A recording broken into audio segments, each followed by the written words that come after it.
गोरखपुर के एक गांव में राहुल नाम का एक युवक रहता है। वो और उनका परिवार डोली उठाने, पानी भरने, सिंघाड़े की खेती और मछली पालने जैसे काम करते हैं, जो कि कहार समुदाय से आते हैं, जिन्हें ओबीसी कैटेगरी में रखा जाता है।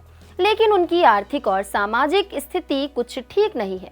अगर उनका नाम SC/ST की लिस्ट में शामिल हो जाए तो उन्हें सरकारी योजनाओं का अधिक लाभ मिल सकता है और उनकी आर्थिक स्थिति में भी सुधार आ सकता है। लेकिन अब सवाल ये है कि वो SC/ST की लिस्ट में आएंगे कैसे? तो इसका उत्तर भारतीय संविधान और केंद्रीय सामाजिक न्याय और अधिकारिता मंत्रालय द्वारा निर्धारित मानदंडों पर आधारित है। जातियों की श्रेणी तय करने का काम जाति आयोग करता है, जो सामाजिक और आर्थिक स्थितियों का विश्लेषण करके विभिन्न जातियों के लिए आरक्षण की श्रेणी तय करता है।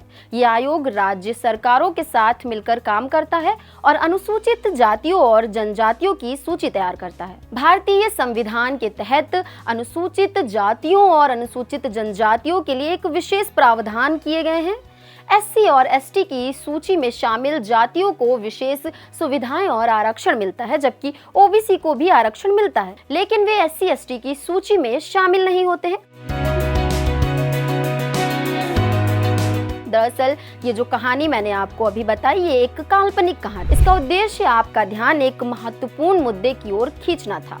मुद्दा ये है कि गोरखपुर की धुरिया जनजाति सेवा संस्थान के अध्यक्ष राम अवध गौंड ने इलाहाबाद हाई कोर्ट में एक याचिका दायर की। इस याचिका में उन्होंने कहा है कि कहार समुदाय को OBC सूची से हटाकर SC या ST सूची में शामिल किया जाए। याचिका में ये भी तर्क दिया गया है कि कहार एक जाति नहीं बल्कि एक पेशेगत समूह है।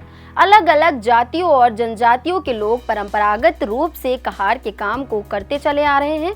इलाहाबाद हाई कोर्ट ने इस याचिका पर सुनवाई करते हुए केंद्र और राज्य सरकार से जवाब मांगा। न्यायमूर्ति MC त्रिपाठी और न्यायमूर्ति प्रशांत कुमार की खंडपीठ ने इस मुद्दे को गंभीरता से लेते हुए दोनों सरकारों से स्पष्ट जवाब की मांग की है।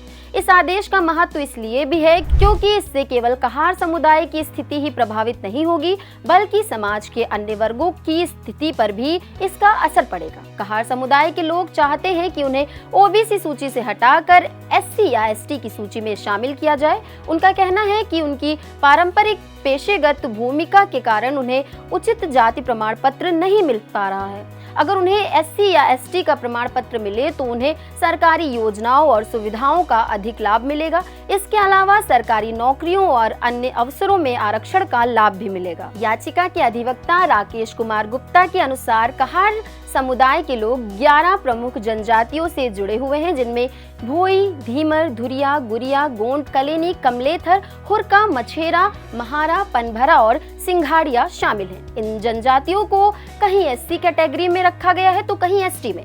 कहार समुदाय की मांग का असर उनके अधिकारों और सामाजिक न्याय पर पड़ सकता है। अगर उन्हें SC या ST का प्रमाण पत्र मिलता है तो उन्हें सरकारी योजनाओं का अधिक लाभ मिलेगा। इसके अलावा उनके लिए सरकारी नौकरियों और अन्य अवसरों में भी आरक्षण का लाभ मिलेगा।